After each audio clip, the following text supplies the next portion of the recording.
मंडळी, महाशिवरात्रीच्या उपवासासाठी आज आपण पदार्थ बनवत आहोत. तर त्यासाठी 1 कप साबुदाणा गॅसच्या मंद आचेवरती अजिबात रंग चेंज न होऊ देता भाजून घेतला. भाजून घेतलेला साबुदाणा एका मिक्सरच्या भांड्यामध्ये घातला आणि याचं बारीक पीठ तयार करून घेतलं.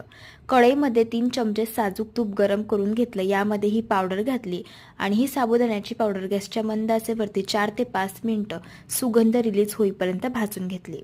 भाजून घेतलेल्या साबुदाण्याच्या पावडरमध्ये 1 वाटी भाजून घेतलेल्या शेंगदाण्यांचा कूट घालायचा, 1 वाटी भाजून घेतलेलं सुकं खोबरं घालायचं, 1 वाटी गूळ घालायचा आणि सगळे जिन्नस मिक्स करून घ्यायचे.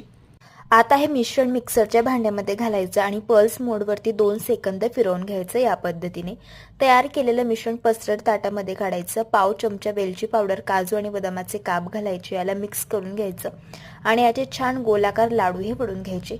तयार झाले उपवासाचे मस्त असे हे लाडू. नक्कीच एकदा या पद्धतीने ट्राय करून बघा.